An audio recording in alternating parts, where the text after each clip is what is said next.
Welcome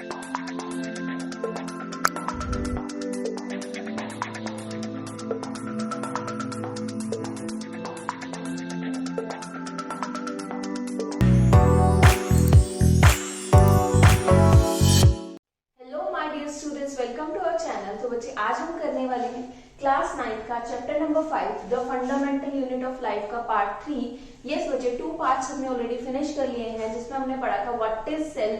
we have studied about the history of cell. बच्चे हमने पढ़ा था कि सेल जो होता है वो basic structural and functional unit of life होता है। उसके बाद मैंने आपको बताया था कि सेल की डिस्कवरी रॉबर्ट हुक ने की थी। उसके बाद हमने पढ़ा था बच्चे ऑन द बेसिस ऑफ कि कितने सेल्स प्रेजेंट है एक ऑर्गेनिज्म में, हम 2 कैटेगरीज में डिवाइड कर सकते हैं ऑर्गेनिजम्स को, unicellular and multicellular. And yes बच्चे देन हमने पढ़ा कि जो सेल होता है उसका स्ट्रक्चर कैसा होता है और उसकी कौन सी टाइप्स होती है। There are 2 types of cell, prokaryotic and eukaryotic cell. And then structure हमने स्टार्ट किया था जिसमें हमने plasma membrane and cell wall के बारे में पढ़ लिया था। अब बच्चे हम उसके आगे कंटिन्यू करने वाले हैं। तो अगर आपने इससे पहले वाली वीडियोस नहीं देखी तो बच्चे आप उसको फर्स्ट देखिए। आप देखेंगे कि उस वीडियो में हमने बहुत अच्छे से एक्सप्लेन कर रखा है सेल चैप्टर को, साथ ही साथ आपके नोट्स भी बन जाएंगे। तो चलिए बच्चे अभी इसको स्टार्ट करते हैं। बट अभी आपसे पहले एक रिक्वेस्ट है, आप इसको स्टार्ट करने से पहले अपने साथ नोटबुक जरूर रखिए, सो दैट बच्चे जैसे जैसे मैं आपको रिवाइज करवाऊं, आपको लर्न करवाऊं, आप साथ साथ नोट्स बनाते हुए चलिए। एंड बच्चे आप जब भी वीडियो को स्टार्ट करते हैं प्लीज उसे एंड तक जरूर देखिए, सो दैट जितने भी टॉपिक जितने भी पॉइंट्स हमने कवर किए हुए हैं वो सब आपके मिस ना हो। तो चलिए स्टार्ट करते हैं। Structure of cell. बच्चे स्ट्रक्चर ऑफ सेल में मैंने आपको बताया था कि जो सेल होता है, अगर मैं बात करूं एनिमल सेल की या ह्यूमन बीइंग के सेल की, तो उसकी आउटर बाउंड्री का नाम था बच्चे प्लाज्मा मेम्ब्रेन और सेल मेम्ब्रेन। देन उसके अंदर था एक jelly like substance which is called as cytoplasm. Cytoplasm के अंदर बच्चे मैंने आपको बताया था देयर वर मेनी स्ट्रक्चर्स जो डिफरेंट फंक्शंस परफॉर्म कर रहे हैं, जिनको हमने सेल ऑर्गेनेलिस के नाम से डिनोट किया था। देन मैंने आपको बताया था इनके सेंटर में एक स्फेरिकल यूनिट होती है which is called as nucleus. तो बच्चे हमने प्लाज्मा मेम्ब्रेन पढ़ लिया, साइटोप्लाज्म हम इसके बाद पढ़ेंगे, पहले हम पढ़ेंगे न्यूक्लियस। न्यूक्लियस की बात करो बच्चे तो मैंने आपको बोला था जैसे ह्यूमन बींग्स में ब्रेन होता है जो सारे के सारे फंक्शंस को कंट्रोल करता है, ऐसे ही सेल के अंदर होता है nucleus. Nucleus is a dense and spherical organelle. बच्चे न्यूक्लियस क्या है? डेंस। डेंस मतलब जो जिसकी डेंसिटी बहुत ज्यादा हो, ठीक है। Nucleus is very dense and spherical मतलब स्फेरिकल शेप में है, ऑर्गेनेली है। ऑर्गेनेली इसलिए कहा गया बच्चे इसे क्योंकि ये साइटोप्लाज्म के अंदर प्रेजेंट है। साइटोप्लाज्म के अंदर जितने भी स्ट्रक्चर्स प्रेजेंट है हमने उनको क्या बोला था? Cell organelle. तो it is also one organelle. ये कैसी होती है? डेंस होती है, स्फेरिकल होती है। Nucleus is bound by 2 membranes, both forming nucleus envelope which contains many pores. अब बच्चे यहाँ पर एक खास बात बताई गई है कि जो न्यूक्लियस है उसकी कितनी मेम्ब्रेन्स होती है? उसकी 2 मेम्ब्रेन्स होती है। मेम्ब्रेन्स मतलब उसकी 2 बाउंड्रीज होती हैं, ठीक है। एक बाहर की तरफ, एक अंदर की तरफ। अब देखो अगर किसी चीज की 2 बाउंड्रीज हो गई तो उसमें एक एनवेलप बन जाएगा ना ये। तो ये 2 बाउंड्रीज होती हैं विच फॉर्म न्यूक्लियर एनवेलप। वो क्या बना रही है? Nuclear envelope which contains many pores। बच्चे हमने पहले भी पढ़ा था कि प्लाज्मा मेम्ब्रेन में भी पोर्स होते हैं, ऐसे ही न्यूक्लियर मेम्ब्रेन में भी बहुत छोटे छोटे पोर्स मतलब होल्स होते हैं। वो क्या करते हैं? वो सब्सटेंसेस को फ्लो करवाते हैं। देखो अगर सपोज करो किसी चीज को, किसी सब्सटेंस को इनसाइड द न्यूक्लियस जाना है, वो कैसे जाएगा? Through these pores. या किसी सब्सटेंस को आउटसाइड द न्यूक्लियस निकलना है, वो कैसे निकलेगा? Through these pores. तो जो अगर मैं बात करूं न्यूक्लियर मेम्ब्रेन की, वो भी सिलेक्टिवली परमिएबल होते हैं, कुछ सब्सटेंसेस को अलाउ करती है, कुछ को नहीं। अच्छा, इसके बाद बच्चे the fluid present inside the nucleus is called nucleoplasm. जो न्यूक्लियस होता है बच्चे उसके इनसाइड में क्या है? फ्लूइड पार्ट होता है which is called as nucleoplasm. उसका नाम क्या है? न्यूक्लियोप्लाज्म।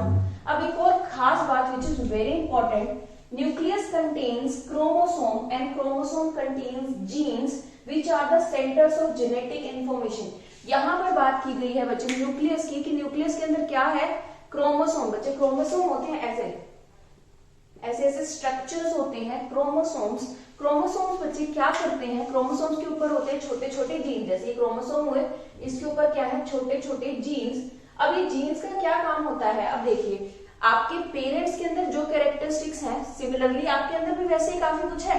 देखो सपोज करो अगर आपके पेरेंट्स का जैसे जो स्किन टोन है वही आपका मोस्टली केसेस में वही होता है, ठीक है, जो हेयर कलर है वही होता है बच्चों का भी, जो आई कलर है बच्चों का भी वही होता है। स्टूडेंट्स, तो चलिए अब पढ़ते हैं सम फंक्शंस ऑफ न्यूक्लियस। अभी तक हमने पढ़ा डिटेल में about the structure of nucleus, जिसमें मैंने आपको बताया कि न्यूक्लियस के अराउंड एक डबल मेम्ब्रेन स्ट्रक्चर होता है which is called as nuclear envelope. उसके अंदर क्या होता है, उसके अंदर छोटे छोटे पोर्स होते हैं जो अलाउ करते हैं मटेरियल को न्यूक्लियस के अंदर आने के लिए और न्यूक्लियस से बाहर जाने के लिए।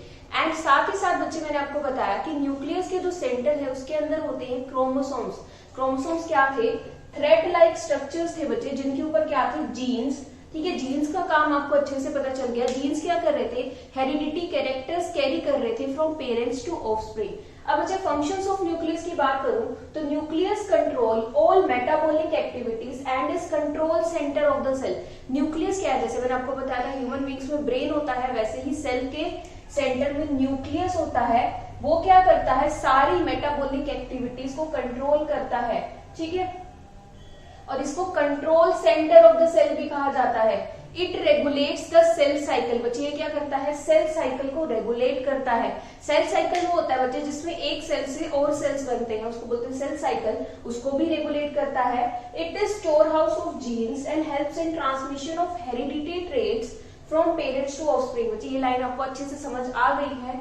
इसको स्टोर हाउस ऑफ जीन्स भी कहा जा सकता है न्यूक्लियस को, क्योंकि इसके अंदर होते हैं क्रोमोसोम्स, क्रोमोसोम्स के ऊपर होते हैं बच्चे जीन्स। वो क्या करते हैं, ट्रांसमिशन करते हैं हेरिडिटी कैरेक्टर्स का फ्रॉम पेरेंट्स टू ऑफस्प्रिंग। तो बच्चे आप इसको नोट कर लीजिए। हमने कर लिया structure of nucleus and then function of nucleus. अब हम पढ़ेंगे डिटेल में साइटोप्लाज्म के बारे में and various organelles that are present in cytoplasm. Students, तो चलिए स्टार्ट करते हैं साइटोप्लाज्म के बारे में।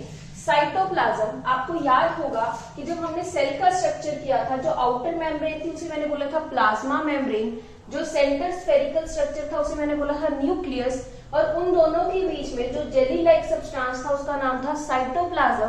तो बच्चे साइटोप्लाज्म की बात करें तो it is a jelly like, ये कैसा होता है, जेली जैसा होता है, विस्कस। विस्कस मतलब जैसे हनी होता है ना, जिसकी विस्कोसिटी ज्यादा होती है, जिसकी डेंसिटी ज्यादा होती है, तो it is jelly like, viscous, colourless. कैसा होता है इसका colour, it is colourless, semi fluid substance. ये मुझे कैसा होता है, it is a semi fluid, ठीक है, ना तो पूरे तरीके से लिक्विड होता है ना पूरे तरीके से सॉलिड होता है। ऐसे सब्सटेंसेस को बोला जाता है semi fluid substance that occurs between plasma membrane and nuclear membrane. बच्चे देखो, आपको मैंने बताया था ना, एक प्लाज्मा मेम्ब्रेन होती है और एक न्यूक्लियस के बाहर भी तो मेम्ब्रेन होती है which is called as nuclear membrane. तो उन दोनों के बीच में होता है साइटोप्लाज्म, ठीक है, जेली जैसा होता है, विस्कस होता है, सेमी फ्लूइड होता है, कलरलेस होता है। तो आपको ये प्रॉपर्टीज पता चल गई होगी या फिर स्ट्रक्चर पता चल गया होगा कि साइटोप्लाज्म कैसा दिखता है। उसके बाद बात करें तो the aqueous part of cytoplasm is cytosol. बच्चे ये इंपॉर्टेंट है, जो एक्वस जो लिक्विड पार्ट है उसमें क्या होता है, उसका क्या नाम होता है, साइटोसोल। और उस साइटोसोल में क्या होता है बच्चे, there is a variety of cell organelles. Cell organelles मैंने आपको पहले भी बताया था, ये क्या थे, ये छोटे छोटे स्ट्रक्चर्स थे बच्चे जो डिफरेंट फंक्शंस परफॉर्म कर रहे थे।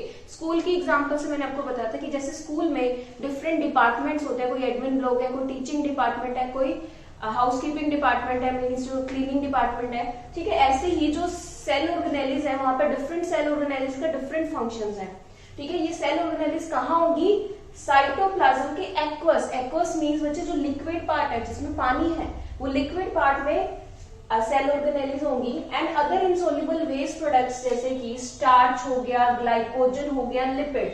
बच्चे स्टार्च, ग्लाइकोजन, लिपिड्स आपको पता होगा, starch is a form of carbohydrate, glycogen भी वैसा ही होता है, and lipid is also that form, ठीक है, लिपिड भी फैट जैसा ही होता है। तो ये तीनों कहाँ होते हैं, aqueous part of the cytoplasm में। उसके बाद बच्चे बात करो साइटोप्लाज्म के फंक्शंस की, then it is the site of metabolic reactions, कि हमारे सेल्स में जो मेटाबॉलिक रिएक्शन है, देखो मेटाबॉलिक रिएक्शंस कंट्रोल कौन कर रहा था, न्यूक्लियस कंट्रोल कर रहा था, बट हो कहाँ रहे हैं, it is occurring in cytoplasm. तो it is the site of metabolic reactions like glycolysis. बच्चे ग्लाइकोलिसिस का मतलब होता है ग्लूकोज का टूटना, ठीक है, ग्लूकोज का टूटना, that is glycolysis.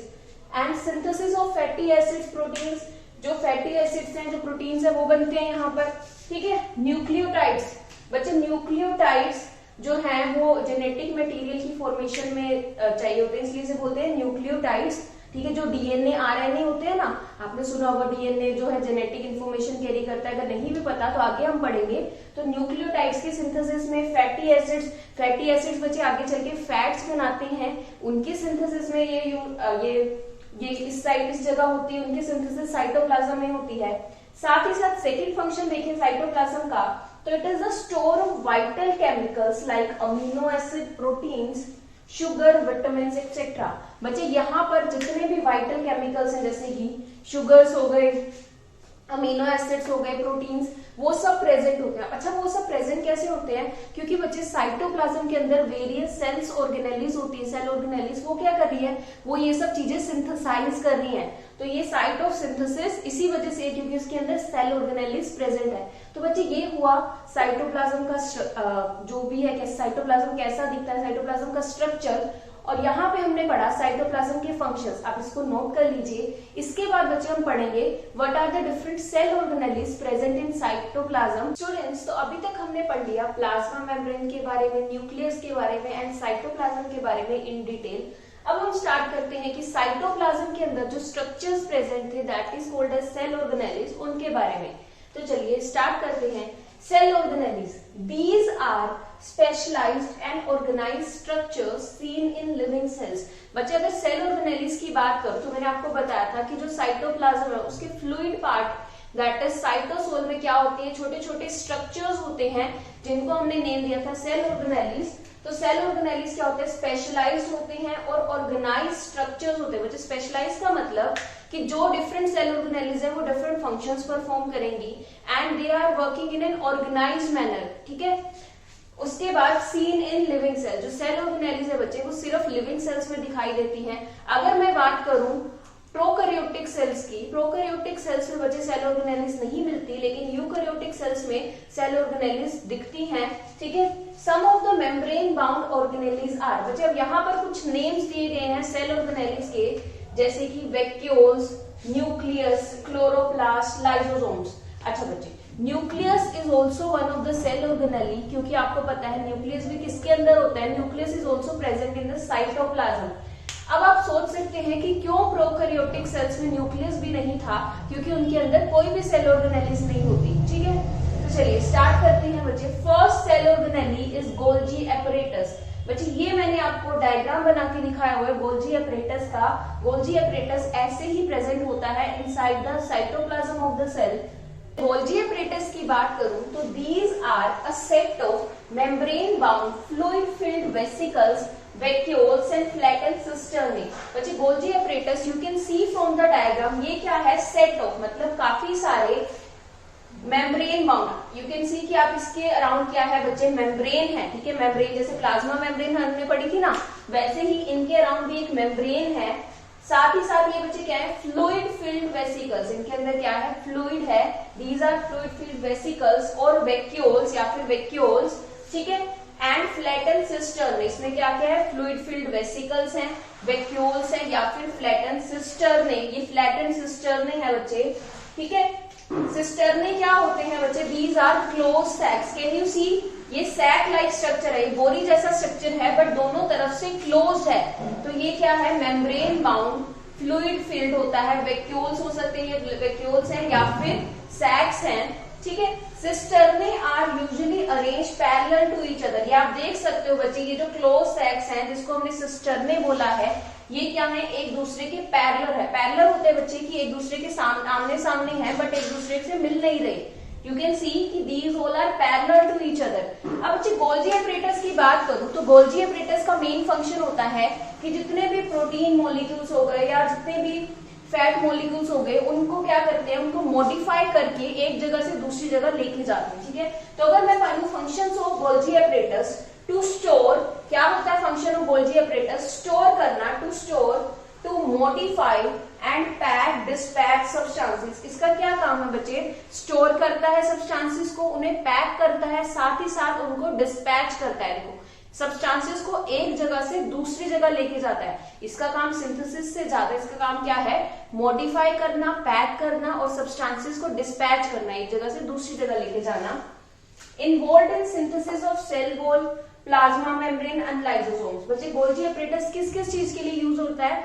It is use in the synthesis of cell wall, cell wall के सिंथेसिस में, प्लाज्मा मेम्ब्रेन की सिंथेसिस में और लाइसोसोम्स की सिंथेसिस में। ठीक है, अब बच्चे यहाँ पर क्या होता है, गोल्जी एपरेटस के टू फेसेस होते हैं, one is cis face and other is trans face. जितने भी मॉलिक्यूल्स है बच्चे देखो वो क्या कर रहे हैं, यहां से आ रहे हैं, सिस फेस से एंटर कर रहे हैं और उसके बाद क्या हो रहा है, उनमें मॉडिफिकेशन हो रहा है। वो मॉडिफाई होने के बाद ट्रांस फेज से बाहर निकल रहे हैं। मॉडिफाई होना मतलब उनकी जो स्ट्रक्चर है उसमें थोड़ी सी चेंज आ गया, ठीक है, उनकी पैकिंग हो गई। जैसे एक वर्कशॉप होती है बच्चे, क्या होता है कि एक जगह पे सारी चीजें जो है पैक होके फिर बाहर निकलती है डिलीवरी के लिए। तो गोल्जी एपरेटस में भी ऐसा ही होता है। Golgi apparatus helps in packing of substances and helps in modification of substances. तो बच्चे आपको समझ आ गया होगा what is Golgi apparatus and what is the function of Golgi apparatus. इसके बाद जो बाकी के सेल ऑर्गेनेल्स है बच्चे हम नेक्स्ट वीडियो में करेंगे, जिसमें हम पढ़ेंगे माइटोकॉन्ड्रिया के बारे में, एंडोप्लाज्मिक रेटिकुलम के बारे में, लाइसोसोम्स के बारे में। सारे के सारे सेल ऑर्गेनेल्स बहुत इंपॉर्टेंट है बच्चे, जनरली क्वेश्चंस आते हैं सेल ऑर्गेनेल्स से, उनके फंक्शन से। तो बच्चे आप जैसे ही वीडियोस देख रहे हैं उनके साथ नोट्स बनाते हुए चलिए, सो दैट आपका सारा पार्ट कवर हो जाए और आपके नोट्स भी अच्छे से बन जाए। साथ ही साथ बच्चे अगर आपको कोई डाउट है इन वीडियोस में तो you can write in comment section, हम जैसे ही आपके डाउट देखेंगे उसको उसी टाइम रिप्लाई कर देंगे। एंड बच्चे अगर आपको ये वीडियो पसंद आती है तो प्लीज इस चैनल को सब्सक्राइब जरूर कीजिए, अपने फ्रेंड्स के साथ भी शेयर कीजिए, सो दैट हमें और मोटिवेशन मिले and we make more better videos. जैसे अगर हमारी कोई भी इंप्रूवमेंट है आप वो भी लिख सकते हो कि ये चीज ऐसे होनी चाहिए। It will help us to improve and grow more. ठीक है बच्चे, thank you for watching, see you next time, bye.